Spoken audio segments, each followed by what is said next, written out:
Salam hangat buat teman-teman semua dimanapun berada. Kembali lagi dengan saya Frank Toruk.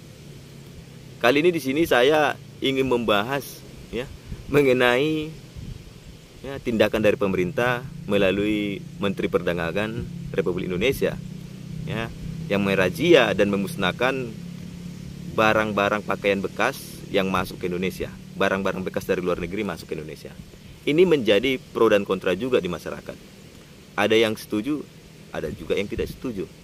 Yang tidak setuju pada khususnya peminat pakaian-pakaian bekas dari luar negeri ini, karena memang pakaian ini terjangkau dan kualitasnya lebih baik. Menteri Perdagangan mengatakan di rajianya ini barang-barang bekas masuk di Indonesia, yang pertama katanya untuk menegakkan aturan, dan kedua untuk menghindari adanya penyakit dari barang-barang bekas ini, dan ketiga untuk melindungi UMKM di Indonesia.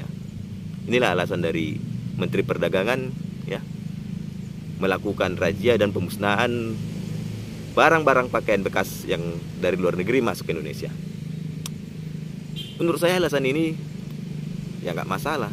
Tetapi yang masalah itu ketika dirazia dan dimusnahkan, maka akan berdampak bagi masyarakat juga. Berdampaknya bagi pedagang ini. Barang bekas, pakaian bekas di Indonesia ini bukan baru-baru ini aja.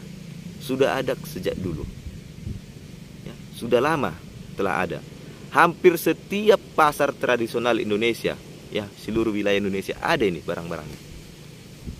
Baik itu mau di kota, mau di daerah. Yang penting ada pasar. Pasti ada yang menjual pakaian-pakaian bekas ini.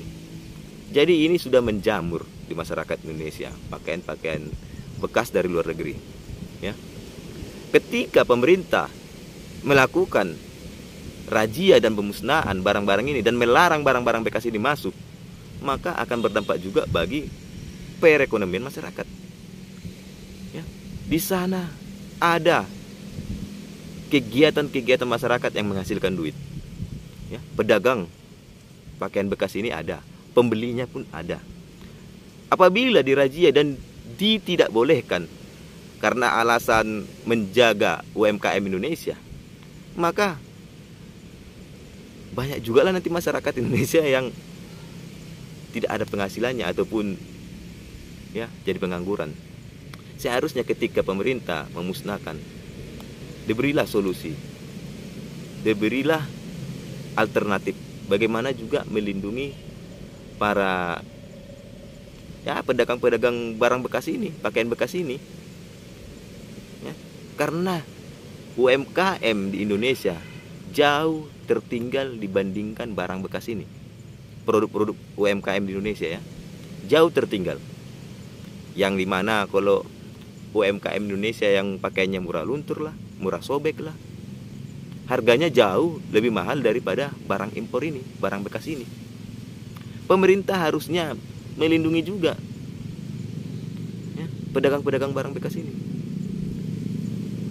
Selain daripada produk bekas yang masuk ke Indonesia, untuk melindungi UMKM, pemerintah juga harus menjaga ketat produk-produk lokal.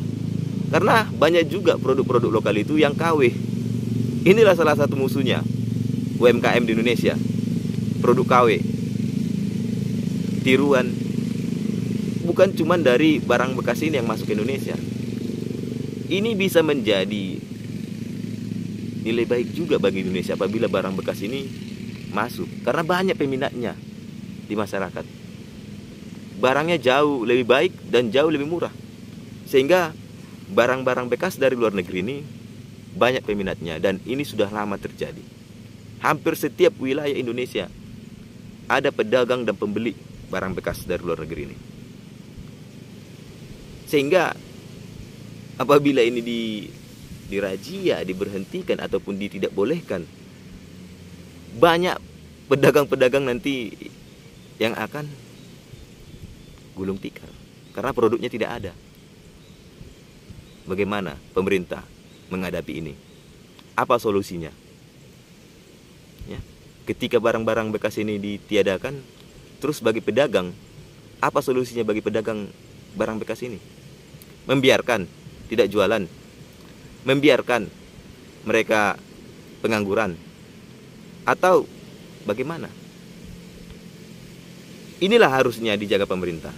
Ketika membuat suatu kegiatan, maka ada kegiatan baik lagi. Ketika menindak, berarti ada solusinya. Ya. Salam, terima kasih.